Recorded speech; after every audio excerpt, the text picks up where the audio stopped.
in Denver. Adam, thanks for being on the show. Yeah, thanks for having me. All right, so design and architecture in restaurants post-COVID is going to be a massive undertaking. There's a lot of new thinking that's going to be put into the system. And so we wanted to just lay some groundwork, unpack some of that for people, just to at least at a high level, and then some specifics, get people thinking about this, because it's a challenge right now when everyone's in survival mode to think about kind of thoughtfully how to cultivate their spaces, curate those experiences. So we're going to do a little of that. So Adam, first, start us with kind of the high level thinking, move us through the space, the top items kind of that are on your mind, and then we'll dig into some specifics from there. But give us that high level vantage point of design of restaurants. Sure. Yeah. So, for people to start coming back to restaurants, restaurateurs are going to have to build this level of trust. And that's going to not only for their staff, but for the customers as well. The customers and the staff. And so when you start to think about a restaurant, you've got kind of the back of house, the front of house, and then, the place where guests sit in the entry sequence. And so why don't we start with the back of house? And so typically when you have a restaurant, it's kind of the back of house is the kitchen, it's the prep, it's the storage, and all the deliveries come in through that. And so thinking about how you reconfigure that space so you have a dedicated space for deliveries to come in to minimize that cross contamination of the goods and the food that are coming in. So a dedicated space where they can unpackage the food and the utensils or whatever they're getting delivered, so that it's not coming directly into the kitchen and the prep area. And so I think that's going to be a big important part. Also to provide dedicated space for the employees to come and change into their uniforms and to put on their PPE. So once again, it's this dedicated space that is not part of the kitchen. So you're minimizing that cross-contamination.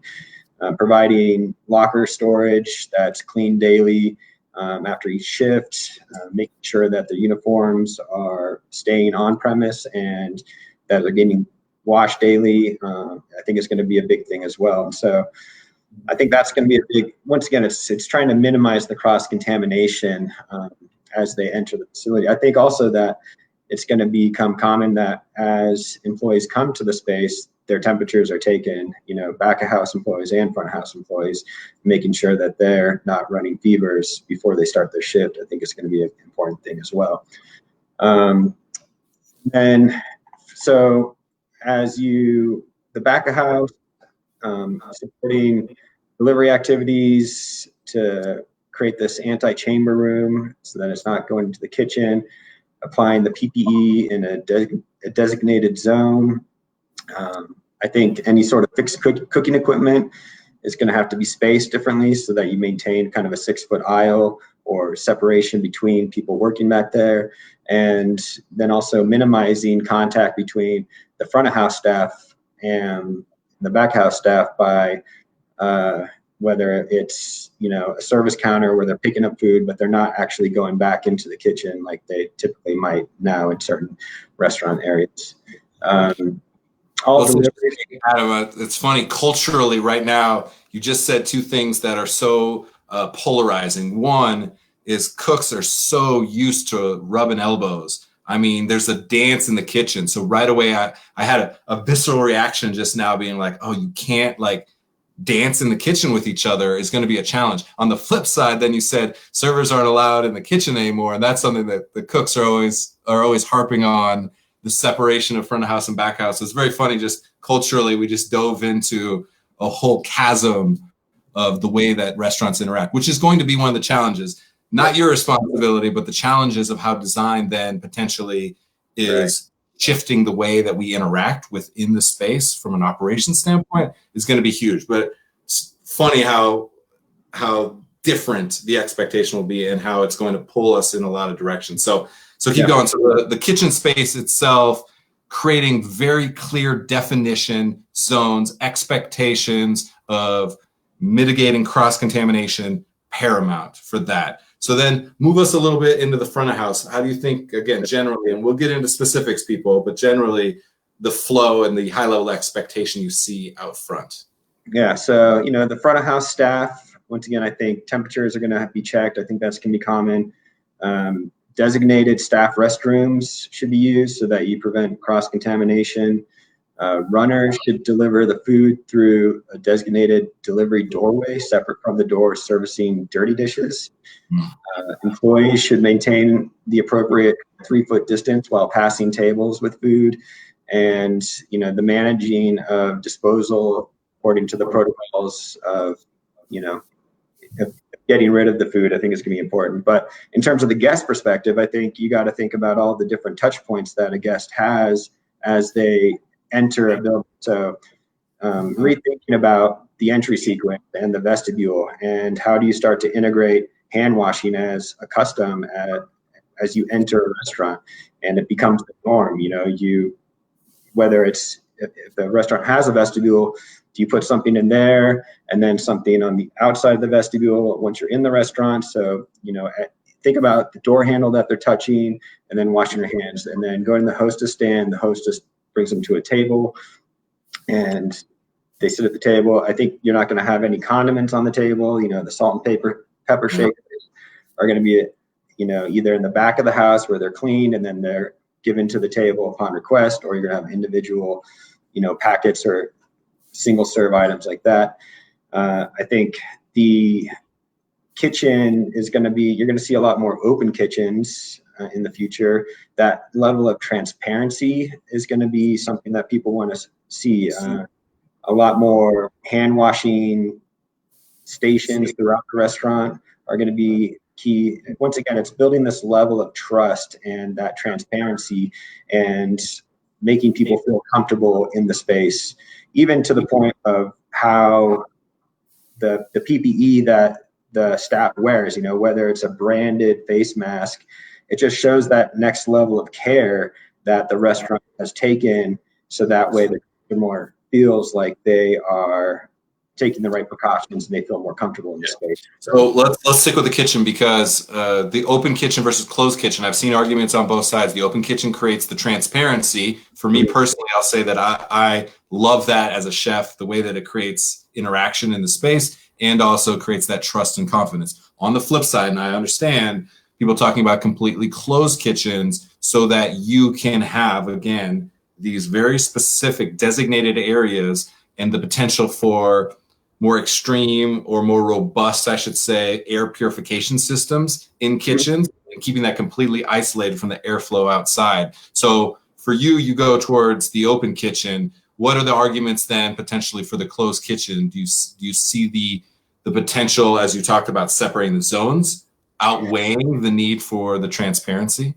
Well, most kitchens, they already have a makeup air unit, and so you're getting that recirculation of air constantly. I think you're going to see filters change more frequently. You're going to have a higher level of filter, and potentially using kind of a germicidal ultraviolet equipment that can clean and recirculate the conditioned air. I think that is going to be something that is implemented in the HVAC equipment. Alternatively, contaminated air can be diluted by adding fresh outside air. So once again, it's that makeup air that's kind of transferring that air, which gets into the idea of the outside dining is preferred. So luckily we're coming into warmer months where outside dining is going to be a big thing, and that's going to be where most people are going to want to sit, I think, for the near future. Makes sense. All right, let's talk about the dining room itself. Yeah. So this is where the most awkwardness potentially is going to be. We talked about the PPE. The PPP is different than the PPE, and the PPE is personal protection equipment, right? All these acronyms we throw out there, like we know what they mean. I never remember what they mean. PPP and PPE. Oh my God, I can't even speak right now. So there's been a specific question, and I want to just address this on the front end of the dining room, because I've seen shower curtains. Shower curtains are not going to be the preferred method of separation. However, I heard, plexiglass, we see them now at grocery stores, right? We see the grocery stores all have the plexiglass, creating that level of separation. And now that's been specifically asked of restaurants. What if we put plexiglass dividers around all of our tables, loose tables, probably banquettes are going away completely, or banquettes become enclosed rooms. So does plexiglass mitigate the need for 6 feet of social distance between tables? Has there been any guidance on that for you? No, there hasn't been any guidance yet on that. And I know there's some manufacturers that are starting to think about that and create these solutions for restaurants. But the health department and the state haven't come out with any specific regulations on whether that's going to be permitted or not. I think right now they're saying that the 6 rule is how most restaurants are going to have to operate at this time, which is tough. I think that's what the outside dining is going to be a big part. And I know a lot of different states and counties are starting to implement taking over the right of way in streets in certain areas so that restaurateurs can get more seats out there. Yeah, I've seen a lot of closing down of streets potentially and stuff. I'm a big fan of that for sure. So, I'm getting a text from the boss. Our sound is a little wonky. Hold on, people. I'm gonna vanish for a second. We're gonna reset the robots. Bear with us. It's par for the course.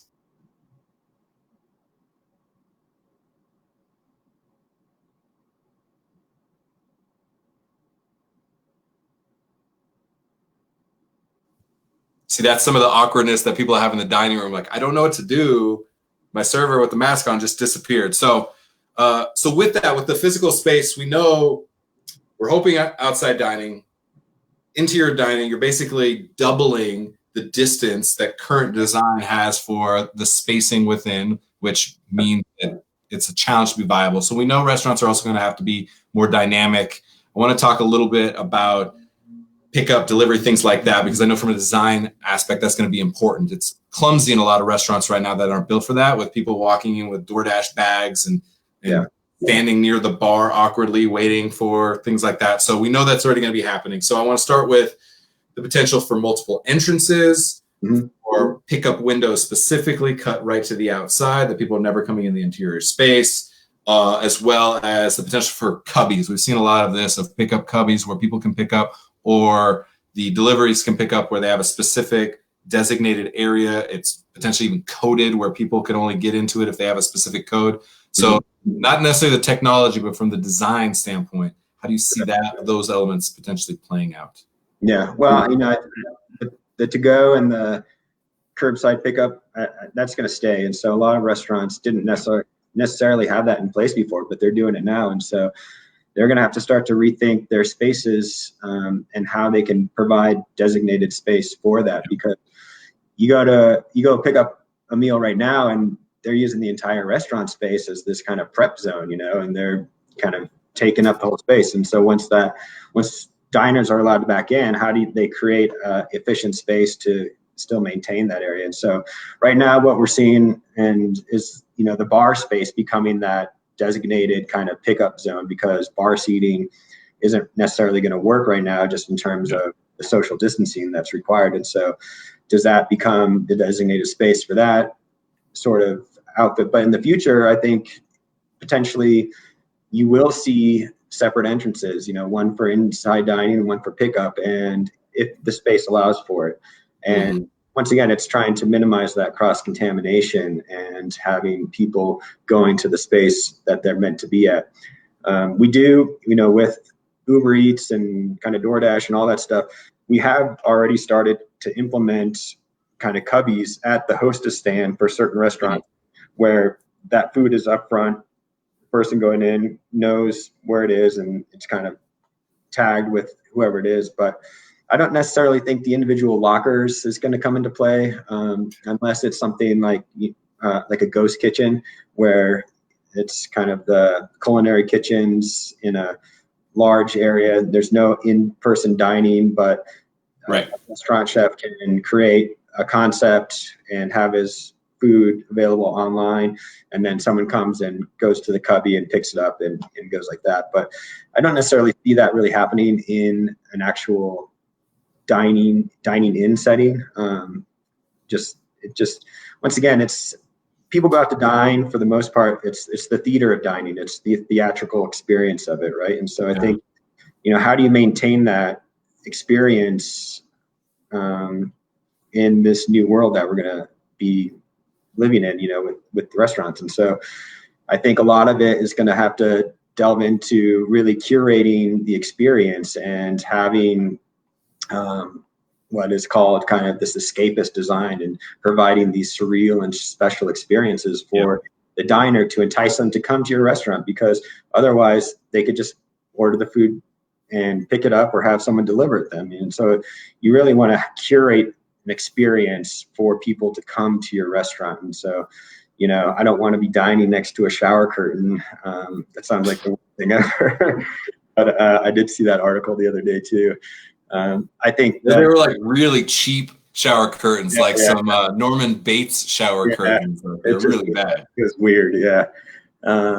The other thing, buffet and kind of sharing style dining, that's going to be gone. I saw this on Monday. I saw this article and this video that they did this test in Japan where they had simulated a buffet dining experience, and they put this kind of this paint on one person's hand out of the 10 people that is only seen under black light. And so they had the people experience the dining, do the buffet and the drinks and all that stuff for 30 minutes. And then they turn the lights on and turn the black light on. And just from that one person, it was everywhere. 3 people had it on their faces, it was on their phones, it was on their clothes. God, it was insane. And so they did the same thing where they changed it, where it was someone, they were either replacing the tongs or cleaning everything, or they had someone serving it, and it had decreased the amount of contamination by 97%. And so it just goes to show you how quickly, germs can spread when people are touching everything. And so, it's minimizing those touch points and what people are touching, getting to the restrooms, for example, in a restaurant. I think you're going to see,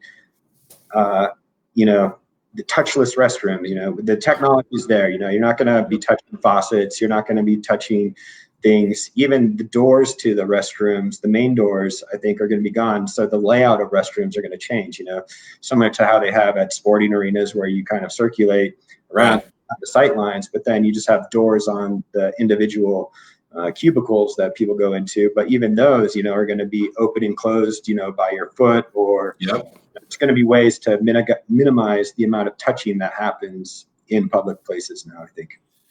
Yeah, and even touch on that. So now we're talking like very specifically about the sanitation techniques that are going to be applied. And so there's a couple things on my mind when it comes to that. One is where and how we're going to have layouts of hand sanitizers built into the flow and design of the space. People are going to have to think about how people flow through the space even more. And then, like you said, through the restrooms, things like that. Seeing the vending machines for PPE, face mask dispensers, things like that. So touch on that a little bit as far as how you see design needing to be a solution for people needing access at multiple points throughout their customer journey. Right. Yeah. So once again, it's, I think the vestibule or the entry is going to be a big kind of hygiene sequence now. It's something that, it's going to be common where either you have hand sanitizer right at the front entry, or you integrate a wash basin. And so it's building that level of trust, and it just becomes common. People are going to want to see other people doing it. And so that transparency between it. And then, throughout the space as well, having people wash their hands before, during, and after a meal is going to be important.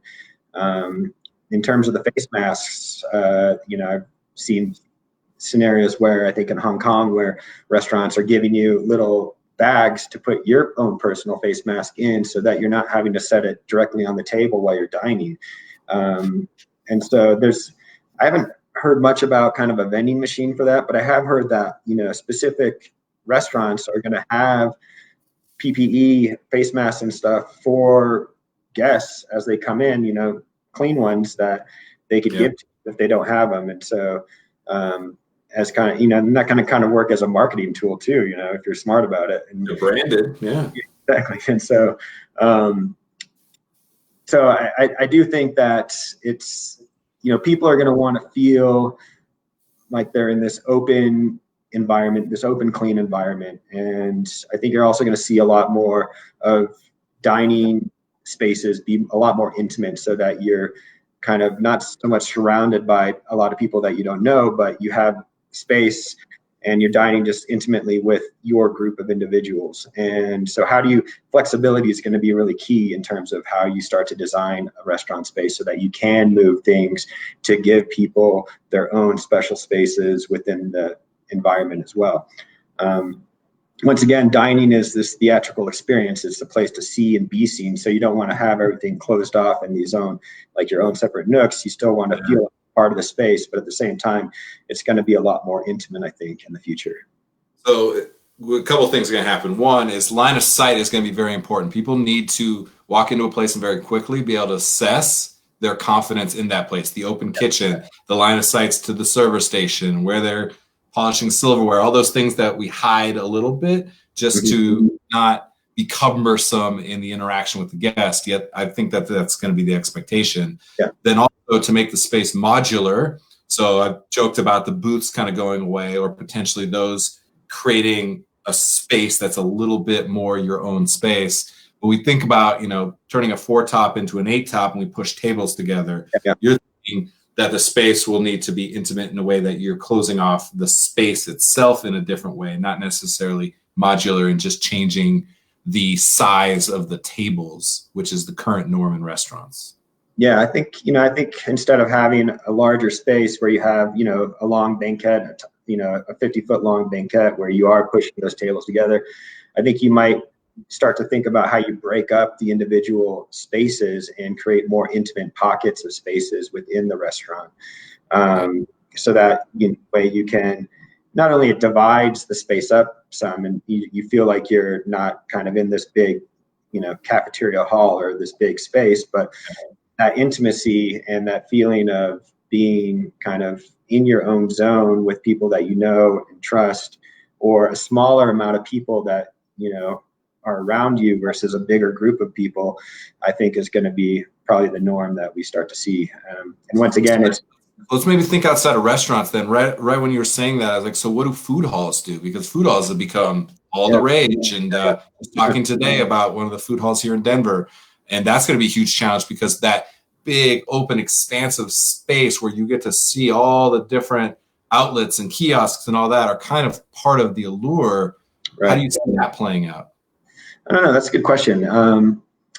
Yeah, because once again, it's your food halls are going to be tough. It's really, that's going to be where you feel like there's a bigger feeling of that separation of distancing between you. Where when you start to create these more intimate pockets, you could do that by, specific design elements in the space, or even plants to fill up that gap between people. And so that way you don't feel like you're sitting 6 feet away from someone, but you have the kind of design elements around you. So when you think about a food hall, it is going to feel like this, like everyone is spread out, 6 feet from each other. You're not going to have that mass of people sitting close to each other. And so you're really going to start to, it's going to have a different feel to it. It's going to feel like, everyone's kind of in their own clique, in like the cafeteria. Yeah, for sure. Oh yeah. Wow. It's gonna be like, who are you eating lunch with? Are you in that zone or this zone over here? Yeah. All right. 2 more things that I want to touch on. Zoning. We talked specifically about ghost kitchens. I'm very interested in that. Some restaurants now are like, in the short term, do I need to become a ghost kitchen to exclusively be doing carry out, post it being just kind of the norm? But there is a zoning difference between being a commissary kitchen and you are commercial mixed use versus being in retail. So I just want to touch on that really quickly as people are kind of navigating maybe the next 6 months, 9 months versus what the norm becomes in 2 years. But just touch on zoning very quickly, just to get people thinking about it, because a lot of restaurants are not necessarily thinking about that. A ghost kitchen is a different zoned use than a restaurant. Right. I think, so ghost kitchens can be zoned in more of an industrial space because you can set those up outside of, a high dense population area, and you can just have the kitchen, as long as diners aren't going there to dine and it doesn't become a restaurant experience where you have like an A2 occupancy of people going there to sit down and eat. If you already have an existing restaurant and you just don't feel comfortable, or it just doesn't make sense to open it up at, whatever, a 50% or 25% capacity, and you just want to stick to doing to go and curbside pickup, there's not going to be any issue with that. But if you are looking to create a concept and do a ghost kitchen, you don't have to necessarily find a zoned area within kind of that where a normal restaurant would be. I think, and I'd have to go back and look at the zoning regulations, and it's different in each kind of jurisdiction. But I know for Denver, we were talking to a group out of California that was going to put a ghost kitchen in northern Denver, so in this kind of very industrial part of town. And that's not necessarily zoned for restaurant use, but it's zoned for, you can put a commercial kitchen in there and just have the food picked up from there. And so I think as long as diners aren't going in and sitting down and eating or eating outside, there's opportunities and possibilities there. Okay.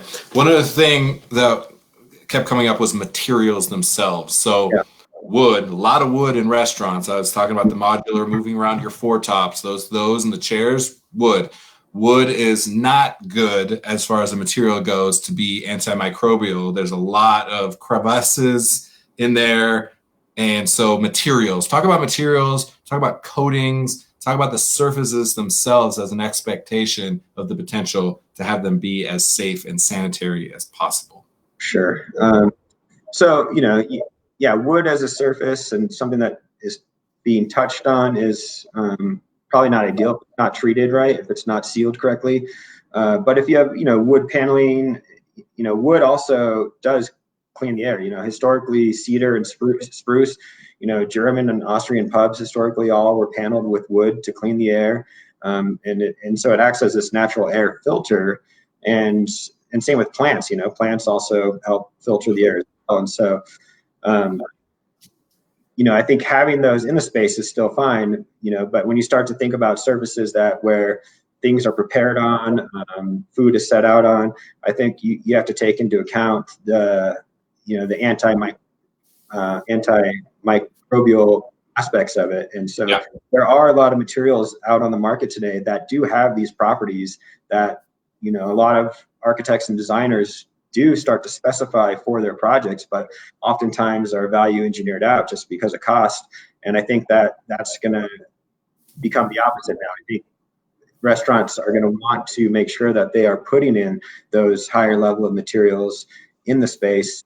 Just once again, it's about that communication and the visual aspects of trust that people can start to pick up on. People want to know that and feel like they're in a safe environment. And so it's that the materials are there, we have them. And so it's just, making sure that we're implementing them in the right locations and instances. So, I think people are going to think not about the materials and the way they look, but the materials and the way they interact, and then layering that and just kind of shifting the paradigm there a little bit. So just kind of other thoughts you guys have from a design perspective as far as the future of restaurants, the way that you all are looking to potentially navigate that. We talked a lot about the things that are going to happen short term. Some of those short term fixes and solutions, I think, are going to become the way of the world when it comes to how restaurants are designed. And so I'm interested then, you mentioned the escapist style of design, the design of modernism has come up quite a bit. And so I'm interested, any last little thoughts that you have as far as the overall scope in the future of restaurants as people are looking to kind of navigate past the next 6 months, 9 months, 12 months? Yeah.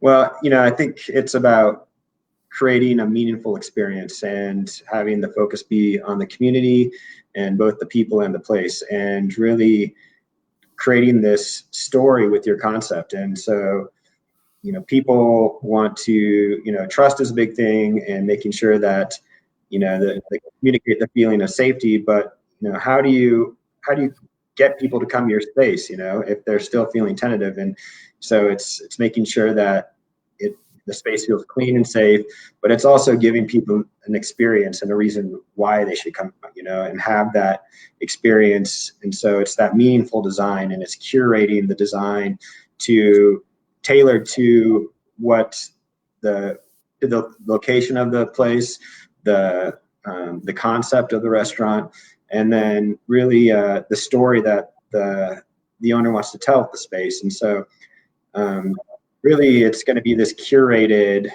kind of dining experience, I think, is going to be the future. And I these trends have already started, but I think you're going to see a lot more of this, especially this kind of escapist design and this special experience that people are going to want to have when they go out to dine, because otherwise they could just, get their food and eat it at home.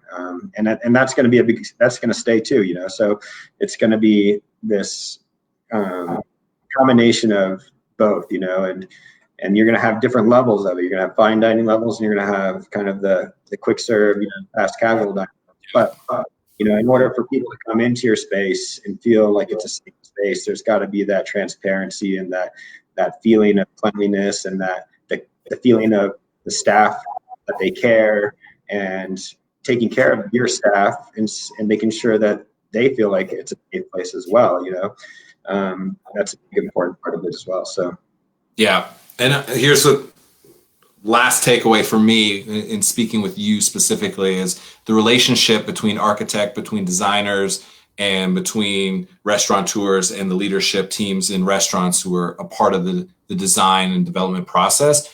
The relationship is going to have to become more intense, more in depth. The understanding and the communication lines, having developed, owned concepts and things. Sometimes we need translators when we're speaking to the different elements within the design of a restaurant. Mm-hmm. And so I think the relationships are going to have to become more profound, because it's not just like, hey, make sure my design meets all the criteria, because I'm not an architect. I don't understand zoning. I don't understand the expectation of use space.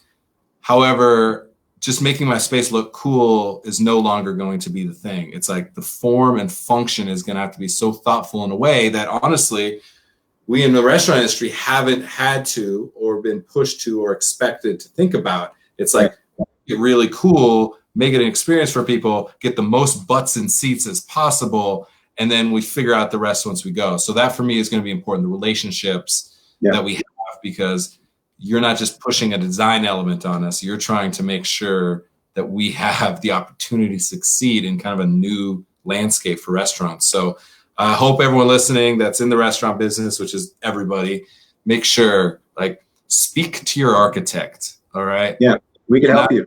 It's going to come up with CAD drawings for you and push stuff through the city. It's going to be a very different relationship. And then on the flip side, Adam, I know this is important to you, but for designers and architects, you're going to have to learn to speak restaurant even better than you ever have before, because there's a lot more riding on your shoulders than there ever has been before. So I appreciate the conversation, Adam, for sure. Yeah, thank you. Yeah, absolutely. All right.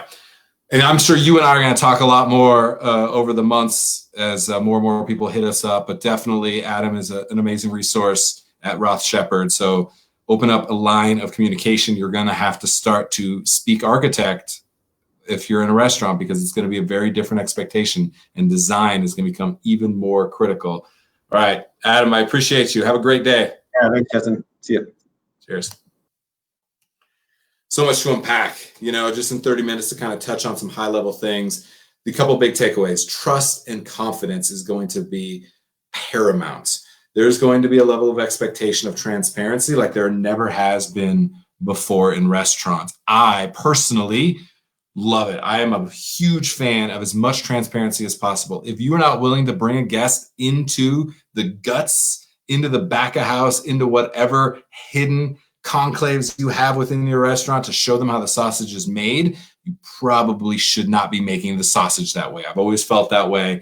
A lot of people disagree with me. I completely get it, that people might not understand what it takes. But the more time we spend helping people understand, the more trust and confidence that we can instill in them. And I believe now we're being forced into that, which is such a challenge and a struggle. And there's so much pain and attrition that's going to go into it. But I think that is an opportunity. I absolutely do. So take the opportunity to create better lines of communication with your staff, with your guests, and design, and the way that we're organizing our spaces is going to be big. Restaurants have the training, some of the best training when it comes to the ability to create sanitation techniques in practice at a rapid pace.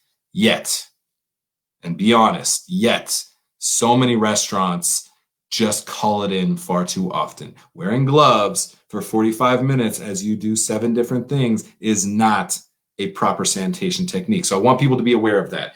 Utilizing your space to mitigate the opportunity for that cross-contamination is going to be massively, massively important. And so restaurants need to really triple down on that in a big way, as well as thinking about the customer journey.